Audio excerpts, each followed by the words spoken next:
আমরা নবী করিম সাল্লাল্লাহু আলাইহি ওয়াসাল্লামের ইতিহাস যদি দেখি, তিনি যখন সফরে যেতেন, তিনি নামাজ বিষয়ে তার 3টা কাজ ছিল। একটা হলো যে ফজরের আগে 2 রাকাত, আর মাগরিবের পরে 2 রাকাত। সাধারণত এই 2 রাকাত তিনি এই দুইটা সুন্নাত তিনি পড়তেন। আর বাকি সুন্নতগুলো তিনি সাধারণত পড়তেন না। তাহলে একটা হলো যে ফজরের আগে 2 রাকাত সুন্নত পড়তেন, আবার কেউ কেউ বলেছেন বেতেরও পড়তেন, বেতের পড়তেন, ফজরের আগে 2 রাকাত সুন্নত পড়তেন, আর এক রিওয়ায়াত আছে তিনি মাগরিবের পরে 2 রাকাত সুন্নত পড়তেন, আর বাকি সুন্নতগুলো তিনি পড়তেন না। তবে ফরজটা আবার তিনি কসর করে পড়তেন। আচ্ছা, যেহেতু আমরা ইমামের পিছনে পড়ি, সুতরাং আমাদের এখানে কসর করার সুযোগ নেই, আমরা ফুল 4 রাকাত পড়ি। এখন প্রশ্ন হলো যে আমি বাকি সুন্নতগুলো পড়বো, যেমন উনি বললো জোহরের 12 রাকাত, 4 রাকাত ফরজ বাদ দিলে আর থাকে 8 রাকাত, আগে 4 রাকাত পরে 4 রাকাত, এটা আমি পড়বো কিনা? সাধারণত আমরা কাবা শরীফে থাকলে তওয়াফ করি।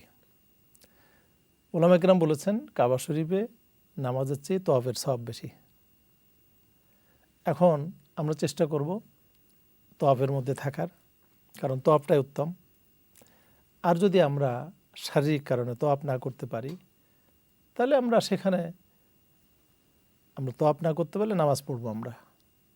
উলামা কেরাম বলেছেন এটা ওই সুন্নতের মর্যাদা থেকে এটা নফলের মর্যাদায় চলে আসে।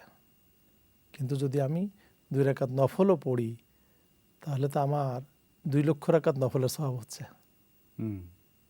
কেউ কেউ আবার এটা ইন্টারপ্রেট করে এইভাবে যে যেহেতু এই সফরে থাকলে সুন্নত নামাজ পড়া লাগে না, আমি বসে বসে কোরআন শরীফ পড়ি। আমার মনে হয় না এটা ঠিক। আপনি কি মনে করেন? কাবা শরীফে গেলে প্রথম হলো যে আপনি তওয়াফ করবেন। তওয়াফ যদি করতে না পারেন, যদি ভিড় থাকে, তাহলে আপনি তো অন্তপক্ষে তাহিয়াতুল মসজিদ 2 রাকাত তো এটা পড়তেই হবে, তাই না?